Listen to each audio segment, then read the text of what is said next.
Welcome back, Chappelle. Welcome back to it. Welcome back to your flipped classroom. Hey, buddy. Welcome back to your flipped classroom and our continuing discussion of the Industrial Revolution, right? This will be our last discussion of the Industrial Revolution. We're going to kind of like wrap up the entire thing. Now, but we need to remember in the back of our minds that the Industrial Revolution never really stops, does it, Mr. Pierre? No, it doesn't. It's going to keep rolling forward and keep expanding and even have a second burst of industrialism even later on in the 1800s, right? Now, going into it, a couple things that we need to understand, right? One, you are going to have a quiz next week. It's going to be on a map, all right? I'm going to post that bad boy to Google Classroom. You're not going to start taking that until about midweek on Wednesday. All right, so B period, I'll see y'all on Monday. Then you'll have your quiz on Wednesday. See how this whole thing is kind of rocking and rolling and how it's going to work. Now, going into it, though, we need to understand a couple other little small dynamics, okay? Well, not Wednesday. Tuesday is when you'll take that B period. So, like, now, going into it, though, we need to also understand that a couple of y'all actually missed class when we came back from break and stuff, or not from exams, not break. And this flip will cover everything that you missed in class. My sudden impact kids, my B period sudden impact kids, this flip will cover everything you need to know, okay? But E period and C period, y'all need to fast forward a little ways and get to the stuff that we actually left off on in class, okay? But let's not dawdle. Let's go ahead and stitch in that old flip, and then I'm going to show back up here in a few minutes, and I'm going to wrap up this Industrial Revolution stuff for you for a little while anyway. Much hand movements and stuff like that. So they need to figure out a way, can we produce things a little bit faster? And then that's where we get into mining, right? Like mining and finding that power source. And a device that was actually created for mines is going to be the big thing that really shakes up the. And that device is actually going to be very, very important, and it's still used today. But let's start off with the mining process real quick, okay? So during the Industrial Revolution, because the water frame itself has metal components to it, as you could tell also the flying shuttle had metal components to it, all these looms and spindles and spinning wheels and stuff, most of them have metal components. So it grew the demand for iron in Great Britain, right? And the thing about it that you need to understand is that to make iron, you need coal. You have to have both parts. You can't smelt iron without having coal, right? So let's talk really quickly about what smelting is, okay? So when you mine iron out of the ground, it's actually integrated into a bunch of pieces of rock, right? Like you pick it up and literally like here's a chunk of rock and it's got flecks of iron all inside of it. Well, the thing about it is I'm not going to take like a chisel and chisel each individual piece of iron out. That's wildly inefficient. So what they're going to do is they're actually going to build furnaces all over, these things called blast furnaces, all over Great Britain. These are actually some of the earlier inefficient ones that actually came from like the late 1700s and stuff like that. They're going to make these furnaces everywhere that are actually going to like heat this item, this rock, to a very high temperature, right? How do you get it to a high temperature? You use coal. Coal is a flammable carbon source from underground that you can light on fire. It makes a very, very hot flame, right? And so what that happens is you take this rock, stick it into that furnace, and the iron will bleed out of it because the iron has a lower melting point than the rock itself, right? So you smelt that iron out of it, and then they made it into these little things called ingots, right? These little tiny little chunks of iron called ingots, or pig iron is what they called it, because the little ingots looked like little piglets, like literally going up to their mom for a meal, right? So the thing about it, though, is that this process, and some of you are like, but Mr. Terry, where's the power source? Is the power source coal? Actually, interestingly enough, no. The power source that replaces a lot of handmade mechanization during the Industrial Revolution actually has to do with the fact that with a machine that was there to try and help fix the mines. So the mines would routinely fill with water, right? So if y'all know from living in Louisiana, you dig far enough down, you're going to hit water eventually, right? You're going to hit water eventually. It's going to fill that space and stuff like that. So what is happening in Great Britain is this is happening as well. Mines are beginning to fill with water. So the original idea to get that water out of the mines was literally have a horse on the ground above the mine, walking around a post, right? That post will spin and operate like a rope that will go down into the mine with buckets and bail the water out. Well, same thing about the Industrial Revolution. How do you replace that horse, right? Well, so what they decide to do is they create a thing known as the steam engine, right? Now, the earliest models of the steam engine were designed by this guy named Thomas Savery and John Newcomen, right? And the problem with them is that they would break routinely, right? So one Scottish tinkerer got called in to fix one of these steam engines, right? And his name was James Watt. Write that name down. James Watt, right? James Watt is going to come in, a Scottish inventor and tinkerer, who comes in to fix one of these early steam engines, and he realizes something while fixing it. He's like, if we could put a small part on this steam engine that will actually condense the water around the cylinder and prevent all of it from actually steaming off, which is actually located right there, we can save these and keep them from breaking, right? But what he didn't realize is when he actually added this part to it, you now made a fully functional steam engine that will run under its own power and doesn't need to be strapped into the dirt anymore. So you can make a really big one, or you can make a really small one. You can make a really big one that attaches itself to a bunch of wheels, and now we have a train! We can make a really, really small one that attaches to a loom, and now the loom is automatic and stuff like that, right? So the steam engine in its development is the power source that everyone needed, right? The steam engine will actually power factories that are going forward. All these different devices that are going to be made will be powered by that of steam. And today, in this modern era, the reason why he's so important, steam engines produce the power that literally the electricity that is operating the lights in my room, that is giving your computer the ability right now for you to watch this flip. And that's why the electricity that comes out of your socket is measured in watts, right? Like, so yeah, okay? So literally it's measured in watts in the term of electrical conductivity and production, right? So that steam engine is going to drastically change the Industrial Revolution, and it's going to power it forward. Power it forward, get it? So it's going to change a lot of different things. So the next parts that we're about to talk about with the Industrial Revolution are all the effects of all these things that happened during this process, okay? So going into the 1700s, so going into the mid-1700s, late 1700s, because I believe the James Watt steam engine was actually developed in 1766. And I swear on everything holy, if I know this date off the top of my mind, I'm going to be mind-blowing. James Watt steam engine. All right, so when was it developed? No. Like, so when was it developed? So, all right, so, wait, let's go back. Nope, wait, steam engine. Year? Question mark? So, 1769 when he patented it, but I think 1766 is when he added the part to it. But the big thing about it, though, is these steam engines now make it so your factories don't have to be near a stream anymore, right? They don't have to be near a creek to power a water wheel.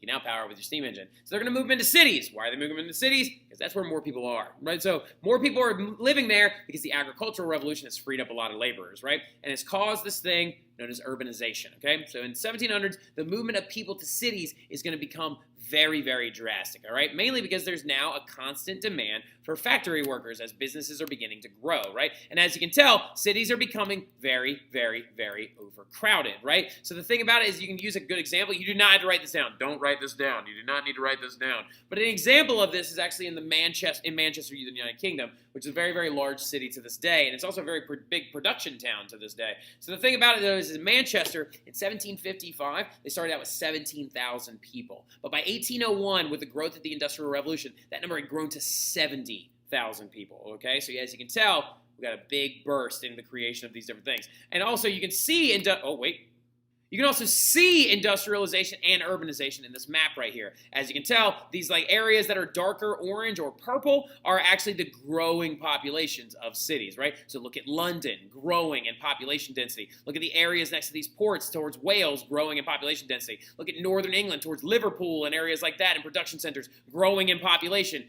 because of urbanization, right? Now, another big reason why urbanization becomes so important as well is because now that we have people moving into the cities, we need to build transportation systems to move them around as well. So you're going to have massive changes in the movement and transport of people and items, right? And items themselves, including things like steamboats right here, which are going to be powered by steam engines and will actually begin to navigate wider rivers and stuff like that. And then also railroads and locomotives. Now, big question, real quick. What do you think came first? Railroads or trains? So which one do you think came first?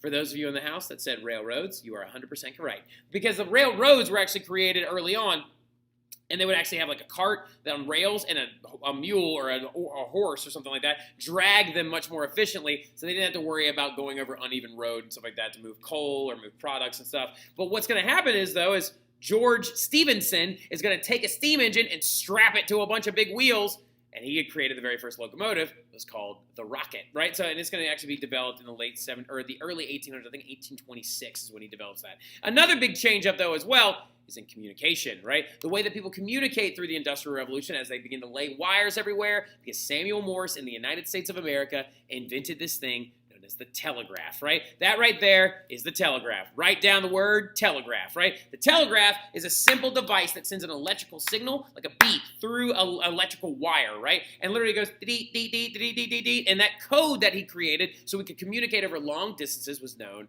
as Morse code because it's named after Samuel Morse, right? So as you can tell, the Industrial Revolution inspired the growth and creation of so many big new inventions that are going to explode onto the scene in these cities to provide better transportation, better communication, and better movement of individuals, right? So also, though, what's going to happen is now that our cities are becoming much more overcrowded and much more intense, people are now kind of existing kind of right on top of each other, you got the growth of new social classes, right? New social classes including the growth of the industrial middle class, right? Now, we've had a middle class before. The bourgeois, the bourgeois, or the bourgeoisie, literally could be considered the middle class for a really, really long time, right? The industrial middle class is those people who owned and operated private businesses, railroads, factories, etc., right? Those are your entrepreneurs, though. But now the Industrial Revolution is creating more area for improvement of them, so literally the middle class is beginning to grow. And then you also have the industrial working class. Now, this is an important group of people, all right? The industrial working class is going to be massively important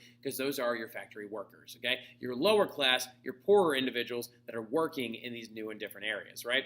Now, to keep going with this, though, you got to ask yourself, okay, this is all happening in Great Britain, Mr. Terry, right? This is all going down in areas in London. We've been looking at the island of Great Britain for the Industrial Revolution for a really long time, but I know for a fact that this is going to spread. So how long did it take for the continent to get the Industrial Revolution? Well, the thing is it didn't happen until much later, close to the 1800s. And the biggest reason why, there are two big reasons why, actually, because as you can tell, the spread of the Industrial Revolution right here in the 1840s when it began to top out, it didn't get into these areas until the 1880s, 40-something years later, 4 decades later, when the Industrial Revolution began to spread, right?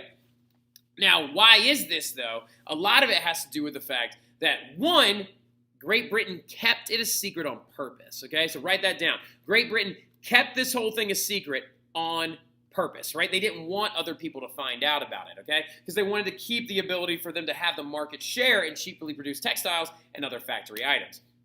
And the second reason why is because, what's going on the continent for a really long time, right? Starting in 1789, going all the way into 1815. The French Revolution and the Napoleonic Wars are going to prevent the spread of the Industrial Revolution for some time, right? But by the 1850s, Britain just doesn't care anymore, and they just kind of start showing off, right? And that is actually demonstrated in this one very famous building called the Crystal Palace, right? Where literally by 1850, Britain's like, we got nothing to hide anymore. Come look at all of our stuff, right? And they built this huge, this massive expo center called the Crystal Palace, right? And it was made out of glass and ironwork, and it was absolutely massive. And they would literally have trade shows in there where they could show off all the different items that were being produced during the Industrial Revolution and showing how far advanced Great Britain was over everyone else, right? So the other big thing about it, though, is some of you are asking, well, Mr. Terry, is the Crystal Palace still there to this day? And well, the thing about it is, no, it's actually not there anymore. It actually caught fire later on in the late 1800s and stuff like that and burned down. They believe that actually it's because the thing had wooden floors that actually that's where the fire started, got so hot it melted the entire place. But as a little bit of a vestige of something, there is an English Premier Soccer team called Crystal Palace that's named after this entire thing, okay? So for our soccer fans in the house, there is an actual little vestige of them still sitting around, okay? Now, what about the urban worker and the working class, right? What's their life like? What are they going through day to day in this entire expanse of the Industrial Revolution? Is it an easy life for them, or is it a very, very hard life? Well, the big thing to actually kind of understand is that it is a really tough life, right? Because there's going to be 2 places that you might end up working. It's either going to be in the factories or it's going to be in the mines, right? And the factories are terrible. And we will talk about the harsh conditions of the factories right here, and we will keep going with that as we actually grow our understanding of this entire process when I see y'all next in class, okay? So y'all have a good one. I'll see y'all soon. Exactly, Mr. Terry from the past, right? Exactly, Mr. Terry from a year ago, wearing that tie that I really do enjoy, but I got to go back and actually find a better white shirt to wear it with. Now, going into it, though, left off talking about the working class, right? We talked a lot of stuff in this flip already about social classes, the expansion of the Industrial Revolution, the Crystal Palace, wow. But now we're getting into what was life like for this working class, right? How is the working class going to be severely differentiated from the middle and upper class, and how are their lives going to be so much more inherently dangerous and full of hardship by comparison to the other classes, right? And then also, how is this life probably going to be a little bit worse than it was when you used to live out in the countryside, right? Now, going into it, a couple things we need to understand first and foremost. There are those 2 places you could end up working, the factories or the mines, right? Now, the conditions in the factories were absolutely atrocious. Shifts lasted anywhere from as long as 12 to 16 hours. Machines had absolutely no safety mechanisms or emergency turnoffs of any type. Now, what I mean by a safety mechanism is for like any of y'all that was ever like me as a kid. If you have like a top-loading washing machine, right? Like so, like you lift the lid up, right, and you throw your clothes in there, and it spins in this direction. There's a little button that I realized whenever I was little that is right there underneath the cover that if you push it down, the actual spin cycle will kick back on. But it's designed so whenever you open the lid that the spin cycle stops for your safety. These early factory machines, like these power looms and things like that people were actually operating, had no such safety mechanisms. So you're talking about people could very easily get injured by these machines, and they oftentimes did, right? Factories also had little to no ventilation, very, very little. Like the air was stagnant in there. It wasn't actually being moved around by an HVAC system or anything of the like, right? Because none of that stuff's going to actually pop up until close to the 1900s. And then also, these windows that they had were limited, right? So you had hot, stifling factories that the machines are producing an excessive amount of heat as well, right? It's like a mass, y'all. Like people are just falling out left and right, okay? Now, workers are also going to get sick, okay? And when they do get sick, they oftentimes got fired, right? Now, the other big thing that we need to understand is that this work was not limited to men. Early on in the Industrial Revolution, especially in the earliest phase of the Industrial Revolution, child labor was excessively used, and there was also a gender division of labor. And what we're getting at with that is you have to understand that men, women, and children had inherently different, or not inherently, had different assigned jobs, right? Women were oftentimes the people that actually ran the factory machines. Jot that down. Men were oftentimes the ones shoveling coal in a factory to feed the steam engines that actually fed the power source to the power looms themselves. And child workers were actually used to do a lot of other little things, including untangling like threads and bobbins and stuff like that from power loom machines, and then also fixing and repairing them. And their life like in these factories was very, very harsh, and we're oftentimes seen with, like, for example, workers would be docked pay if there was any mistakes, and oftentimes kids could even be like beaten by like the managers and the factory overseers, right? Now, life of the working class is going to continue when we actually change lenses a little bit and we look at what life was like when you were working in a mine, right? Because the Industrial Revolution is going to create a higher demand for iron and coal because you need more iron for the railroads, for the actual locomotives. You need more coal to make these machines. You need coal you need more coal to smelt the iron to make the machines. And the vicious cycle keeps running round and round, right? The Industrial Revolution will create that higher demand, so mines are going to need to be dug at an exponential rate. Now, miners are going to be paid more, but the conditions were actually far worse than factories, right? You're working in practical darkness. You also have 500-pound mine carts that could fall backwards on you at any moment in time. Cave-ins, collapses, explosions, things like that. And another big one is a disease that you could get from working in the mines, right? Known as black lung disease, where the coal dust would actually cake up onto your actual lungs and cause a very, very, very, very, very atrocious disease that would lead to one's death, right? Now, something else we need to also understand, though, is that at the beginning of the Industrial Revolution, whole families worked in mines, okay? Whole families, as you can see right here, is a mother or maybe like a cousin or something like that, and like a couple of children right there. Entire family units entered into the mines. Your dad would literally go up to the mine operator or manager and would make a deal for you and your family, right? They'd be like, all right, you're going to pay me $12 an hour. You're going to pay my wife $7 an hour, and you're going to pay my kids $5 an hour. How's that sound? You know what I mean? And then you would all go in there together. But by the mid-1800s, it was just men, right? Like, it was just men, because what's going to end up happening is you're going to see an excessive amount of liberal reform, okay? And like you're going to start beginning to see these new political perspectives popping up, which we'll talk about in the next phase of this unit, right? But classical liberals are going to demand that there be changes to working conditions to help out the working class, right? Now, what they don't realize is this inherent or unintentionally kind of really changes up society for the worse in a lot of ways. But we'll get to that. It's always better to prevent people from dying underground in a mine. But I'm saying, like, it's interesting because they began to say that women couldn't work underground anymore. And so that actually took work away from women. And a lot of it was actually just inspired by the fact that a lot of women were working underground, like, with limited clothing because it was so hot, right? Like, so, like, now, but going into it, they're going to end up passing this thing called the Mines Act of 1888, and it's actually going to prevent the actual working of underground of men. Now, I probably got the year wrong on that, but it's also known as the Mines Act, right? Now, child labor in the Industrial Revolution is going to be a heavy theme as well. Originally, children were actually some of the earliest factory workers. They actually were drawn from orphanages and foundling hospitals because early on, as you remember, a lot of these actual factories popped up in the countryside first, right? In the earliest part of the Industrial Revolution, a lot of the factories were out towards the countryside next to a river or a water source to create power on a water wheel that was used for the water frame. Well, the thing about it is that oftentimes these early factories reminded a lot of English citizens of poorhouses is what they're called, or basically large, very, very big government-funded workhouses, right? And a lot of people were like, I don't want to work in that. That's really scary. And so they had to actually find workers, and they pulled from orphanages, and they actually filled the earliest factories with children. And as the revolution advances, families and children will actually begin to enter into the work together. Now, children had some of the most dangerous jobs, right? They started working as early as 5 years old.